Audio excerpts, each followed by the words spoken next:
pintar es un placer, aunque uno no tenga éxito, pero digamos, ya el hecho de ser pintor es la recompensa, porque el placer es más importante de esto de ser pintor, es el acto de pintar. Todos los días de la semana estoy en el estudio porque me encanta, me parece muy interesante. Yo creo que el arte, el gran objetivo del arte es dar placer. El arte dramático da placer también. En mi trabajo siempre hay siempre muchos temas de músicos, de baile, de gente que se ve pues, siempre como disfrutando de la vida, porque mi trabajo sí es como, digamos, ahí tiene un ambiente optimista. Y sí, es tal vez un reflejo de eso, de realidad colombiana, sí. Bienvenidos a Diálogo. A primera vista, los personajes y los objetos de esta pintura que vemos en la pantalla me parecen recordetes y torneados. Es posible que me equivoque, pero aún así, el cuadro me transmite mucha tranquilidad. Es una de las muchas ventajas del arte que le da la libertad a cada persona de interpretarlo de la forma que le plazca, sin importar si es experta o no. Claro que para lo que no se necesita ser un experto es para identificar el autor de una gran obra, más cuando tiene un estilo tan particular. Obviamente esta pintura es obra de Fernando Botero, el artista contemporáneo más famoso de Colombia. A finales de 2015, Botero llegó por primera vez a China con sus obras para exponerlas en Beijing y Shanghai, ofreciendo una oportunidad invaluable para que los chinos disfruten de su arte. Aprovechando su presencia en Shanghai, nuestra periodista He Beibei entrevistó al señor Botero. A través de nuestras cámaras, vamos a acercarnos a este gran maestro de la pintura y escultura. Luis Fernando Botero Angulo nació en la ciudad colombiana de Medellín el 19 de abril de 1932 y desde pequeño descubrió su gusto por la pintura. A los 14 años elaboró su primera ilustración, un torero, la cual vendió a las puertas de una plaza en su tierra natal. 2 años más tarde, en 1948, comenzó a realizar ilustraciones para El Colombiano, el principal diario de Medellín, y en ese mismo año participó por primera vez en una exhibición junto con otros artistas. En 1951, Botero se trasladó a Bogotá, donde conoció a algunos de los intelectuales más importantes de la época. Fue allí, en la capital, donde realizó sus 2 primeras exposiciones individuales. Con el dinero ganado por la venta de sus primeras obras, el pintor se fue a cursar estudios en la Real Academia de Bellas Artes de San Fernando, en España. Estando en el país ibérico, se familiarizó con las obras de grandes maestros universales como Francisco de Goya, Diego Velázquez y Pablo Picasso. Aprovechando su presencia en Europa, también vivió una temporada en Francia e Italia, donde aprendió nuevas y más refinadas técnicas. México, Washington y Nueva York fueron sus siguientes destinos, 3 ciudades en las cuales adquirió una visión más universal de la pintura, definiendo y perfeccionando el particular estilo por el cual hoy en día es reconocido y admirado en todo el mundo. La década de los 60 fue testigo del surgimiento de una nueva vertiente del arte de Botero. La venta de obras al Museo de Arte Moderno de Nueva York lo puso en el centro de la escena mundial de la escultura y permitió que en 1966 realizara su primera exposición en suelo europeo, más exactamente en Alemania. Desde entonces sus creaciones no han parado de exhibirse en los escenarios artísticos más destacados del planeta e incluso en lugares tan emblemáticos como los Campos Elíseos de París, la Gran Avenida de Nueva York y las pirámides de Egipto. Ya con más de 80 años, Fernando Botero es uno de los pintores y escultores más importantes del mundo, gracias a su uso del color, a su amor por el detalle, a su múltiple abanico de temas y a su valentía para ironizar y criticar, pero sobre todo gracias a su magistral uso del volumen, que paradójicamente ha condenado a los personajes de sus obras a ser definidos y reconocidos como los gordos de Botero. Su viaje a Beijing fue su primer viaje al continental China y estuvo varios días allí y ahora está en Shanghai. Entonces ha conocido más el país. ¿Ha cambiado un poco las percepciones que usted tiene con este país? Bueno, yo ya había venido a China, a Hong Kong, hice una exposición en la feria de Basilea que hay todos los años, o cada 2 años, no sé. Y pues obviamente vi una China que es parte de la China continental. La primera visita que hago a Beijing fue muy interesante. Claro que uno ya conoce a la China muchísimo porque ha habido tantos documentales, tantos artículos etcétera. Pero claro, ya verla así, en esta dimensión espectacular de la arquitectura, de todos los sitios, pues no se alcanza uno a imaginarse cuando lo ve ya de real, en realidad uno se queda más asombrado todavía.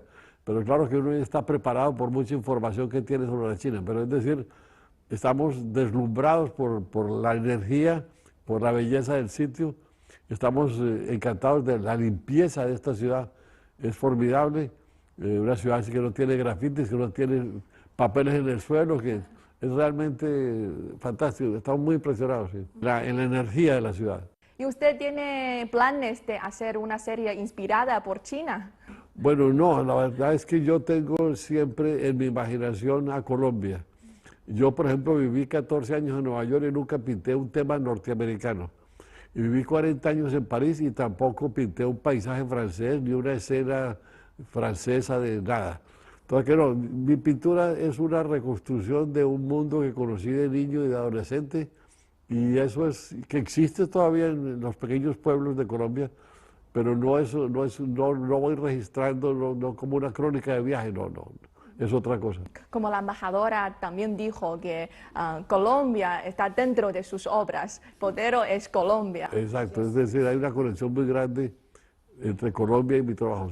Sus obras siempre son arraigados en su tierra natal. Sí, tiene sus raíces, sí, ahí, sí. Y podemos decir que el arte local también es un arte mundial. Bueno, pues esa es la idea, es decir, la universalidad del artista empieza por ser parroquial y después, a través de sus colores, su dibujo, su composición, se comunica con culturas diferentes. Pero por la calidad de su trabajo, por la calidad de su dibujo, de su técnica, de su conocimiento de la composición, etc. Eso, todos los pueblos del mundo son sensibles al color y a la composición. Entonces, que uno logra crear esa comunicación y una cierta universalidad a través de eso. Yo he presentado mis obras fuera de Australia, que donde lo he expuesto en todos los continentes y en todas las capitales pues, importantes de Europa y de América. Y bueno, y he tenido siempre una reacción, la gente entiende, se conecta con el trabajo, total que eso se logra esa base, de esas bases, de esos elementos básicos que tiene el arte, que es la composición, el color, el dibujo, la técnica, el tema, etc.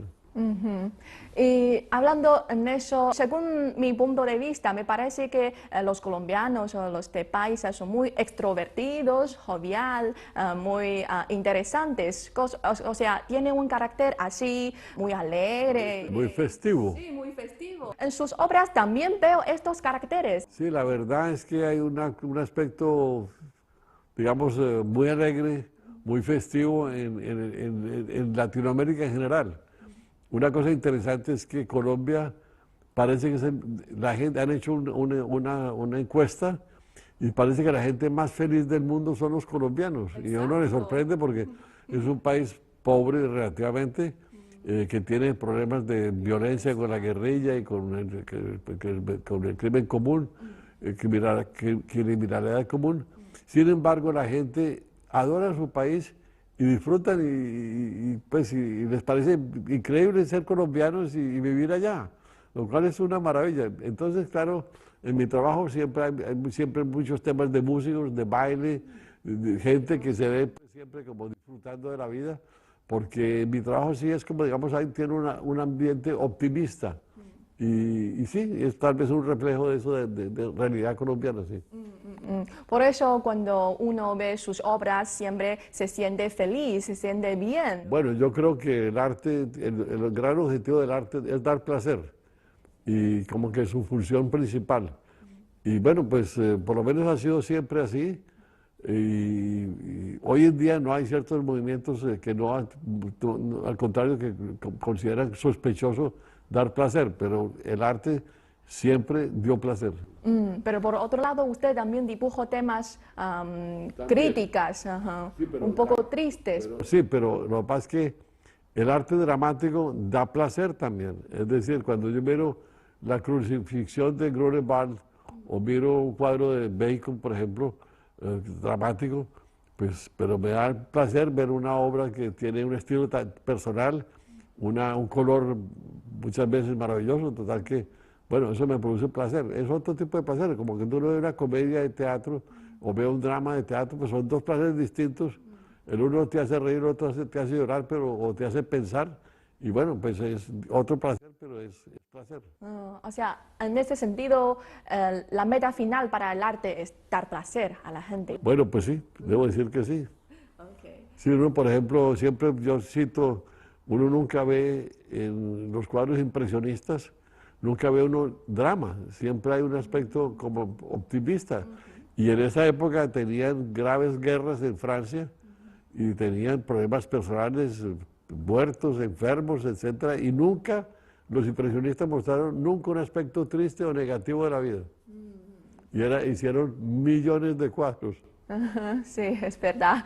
Usted ha dicho que estas exposiciones en Beijing y en Shanghai son una de las mejores exposiciones que usted ha tenido. Sí, obviamente, es decir, son de una importancia capital, es decir, la exposición de Beijing, del Museo Nacional y después el Museo del China Arts Museum aquí, pues la dimensión del sitio, el número de visitantes, el país, obviamente la China, pues todo es de una grandiosidad extraordinaria.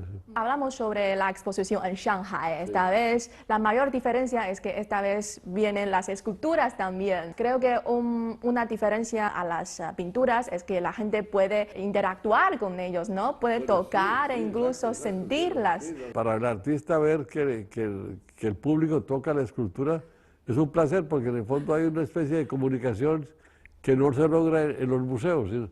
Es decir, aquí, como los cuadros están en la plaza frente al museo, pues la gente los toca, siempre les da la curiosidad de saber si son huecas, si son plenas, siempre están tocando, y ver qué material es, etcétera, y al mismo tiempo a veces acariciándolos. Total que bueno, eso es bonito. Entonces a usted no le molesta eso, porque en algunos lugares la gente siempre toca algunas partes de las esculturas e incluso cambia de color. Sí, claro, es cierto, sí. No, pues no me molesta, debo decir, no me molesta, es una cosa que es normal que la gente las toque y que disfrute del trabajo, sí. Ok. Me parece que los habitantes de Shanghai son más afortunados que los de Beijing, porque también pueden observar la serie más reciente de ustedes, Las Santas. Sí, ¿Podría presentarme un poco esta nueva serie? Siempre me llamó la atención cuando mira uno la historia del arte que las santas son presentadas siempre lujosamente vestidas, como si fueran princesas. Y nunca entendí pues muy bien eso porque eran santas, no tenían vanidad. Y por otro lado, pues debían ser gente humilde la mayor parte de las veces. Sin embargo, pues las visten tradicionalmente grandes. El ejemplo más famoso son las santas de Zurbarán, que son elegantísimas. Bueno, pues yo pensé, dije, voy a pintar unas santas, pero las voy a pintar también elegantes dentro del vestido contemporáneo de hoy en día, pues. Y bueno, pues hice 17 santas, todas pues, cada una con su símbolo de... Si tiene una palma en la mano es que fue torturada, si tiene una flor fue que murió virgen, así, o si tiene la cruz o el libro, que era pues una persona estudiosa, pues hasta donde pude traté de pintarlas con su símbolo que las caracteriza. Y bueno, hice 17 santas con gran placer y vestidas muy elegantemente. El pasado 20 de noviembre en Beijing, Fernando Botero inauguró su primera muestra individual en territorio chino. Un total de 15 dibujos y 81 óleos de gran formato fueron presentados en el Museo Nacional de China, en pleno centro de la capital.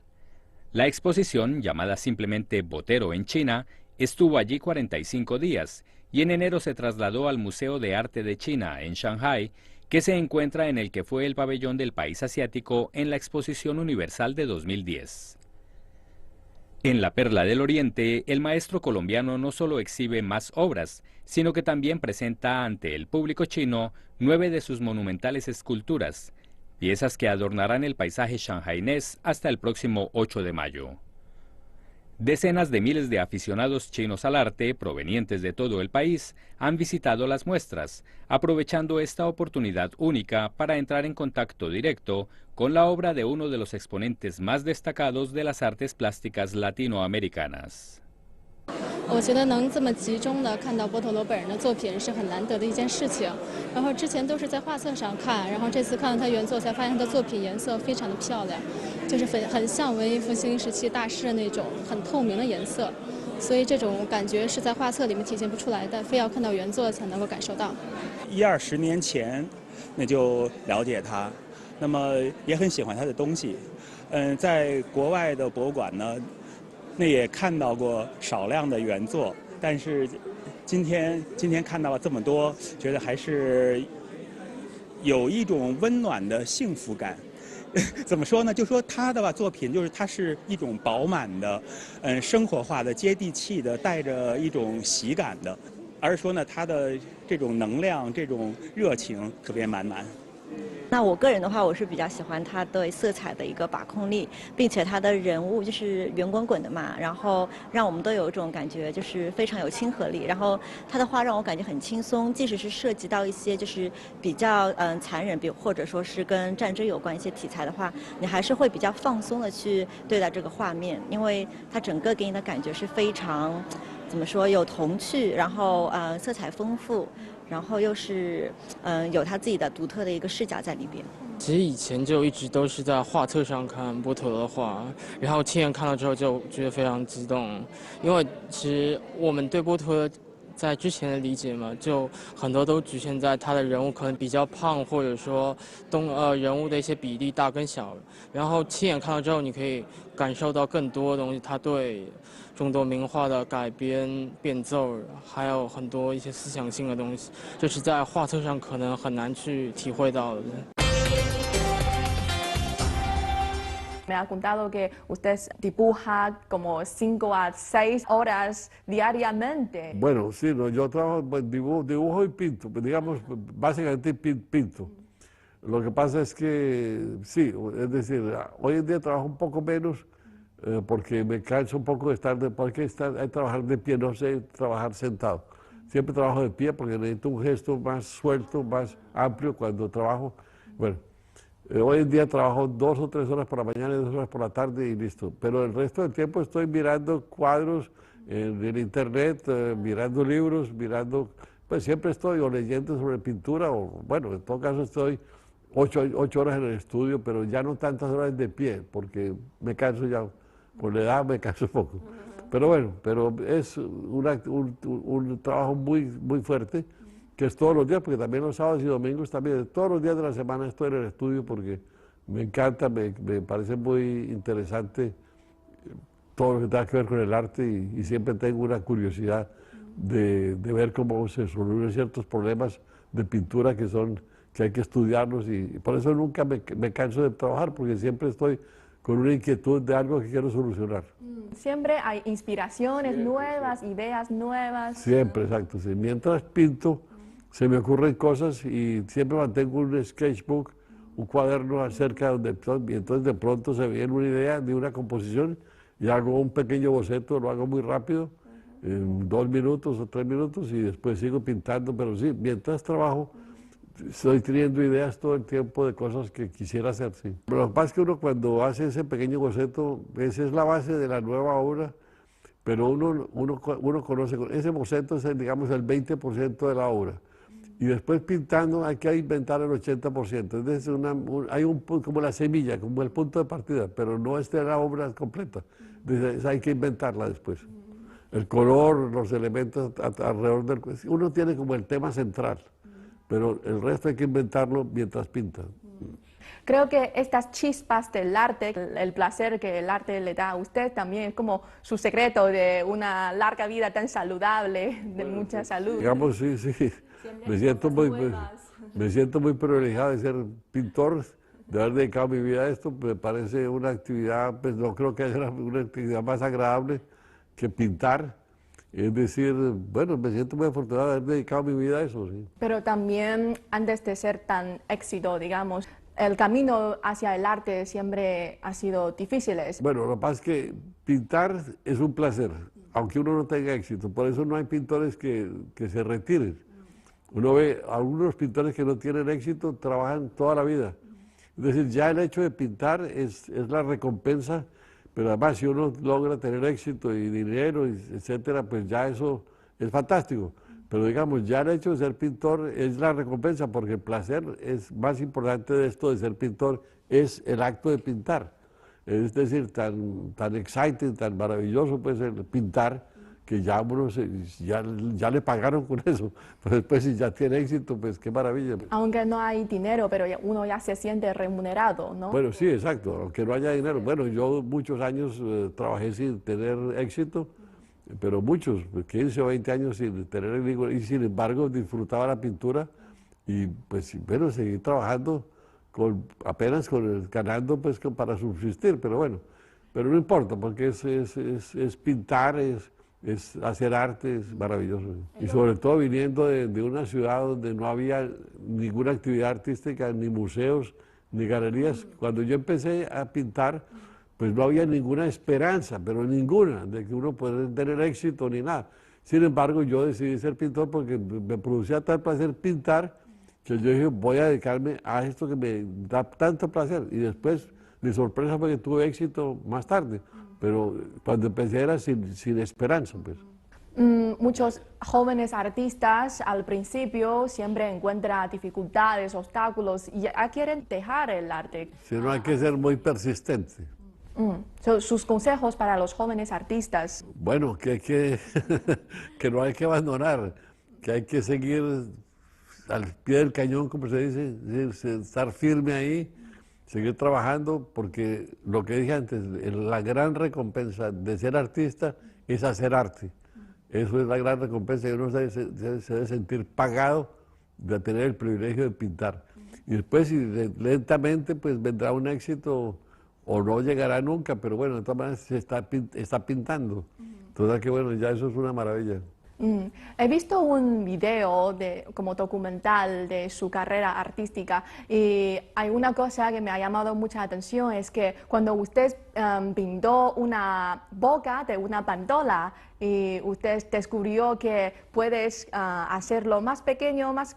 Una mandolina, sí. Mandolina. Lo que pasa fue que hice un boceto de una mandolina, pues con un dibujo muy generoso, digamos, era lo que llaman el outline muy amplio, y en el momento de hacer el hueco que tiene todo el instrumento, en vez de hacerlo proporcionalmente igual, lo hice mucho más pequeño, y esa mandolina adquirió una dimensión monumental.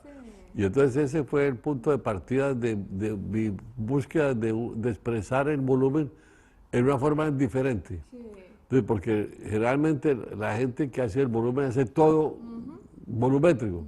En cambio yo hacía el detalle pequeño y el todo largo.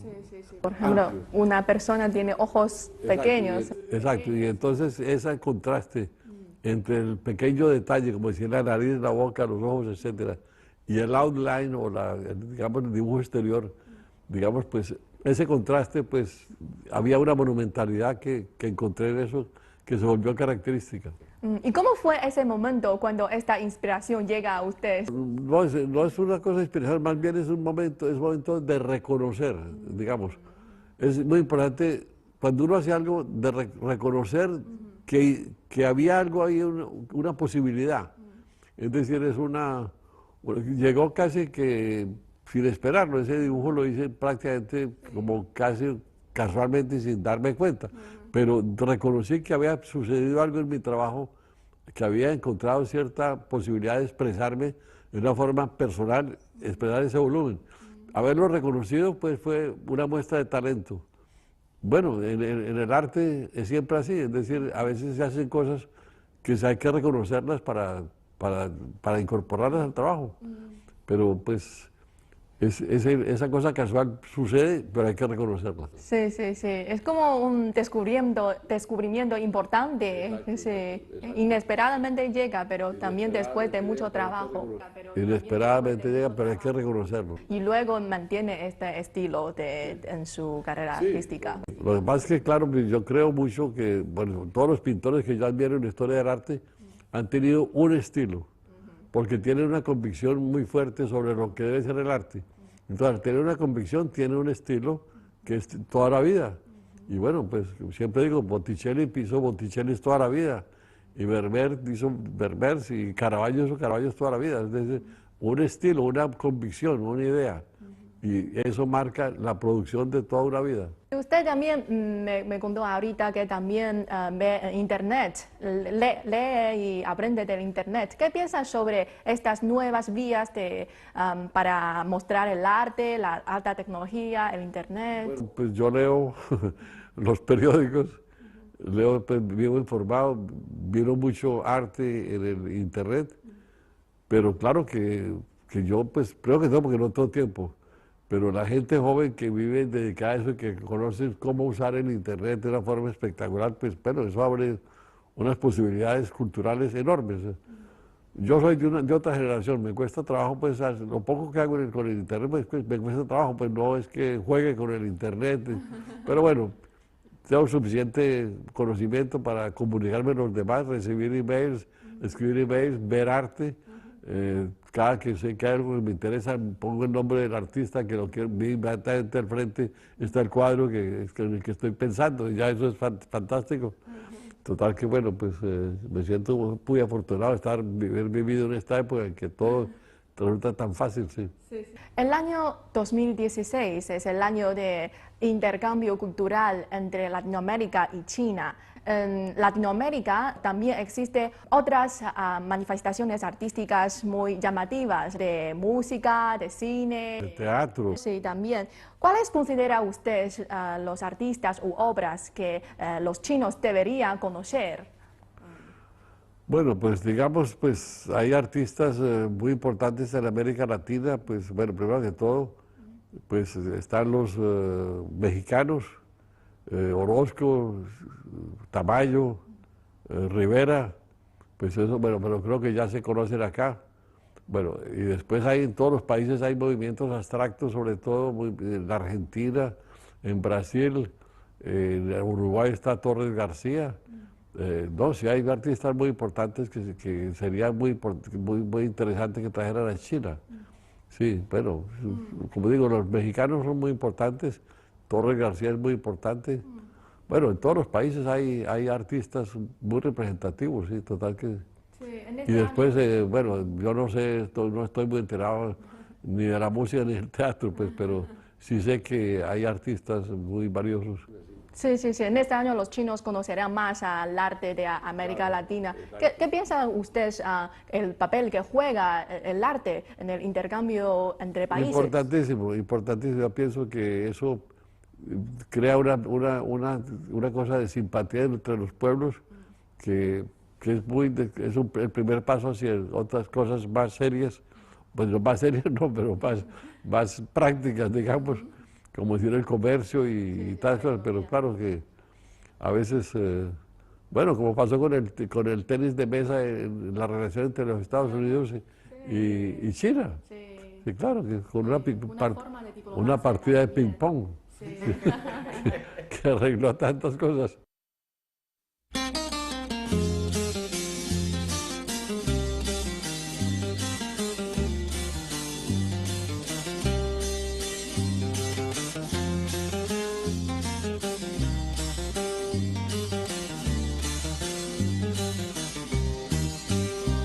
Consentida colgada del cielo como un farolito que puso mi Dios para que alumbraran las noches calladas de este pueblo viejo de mi corazón.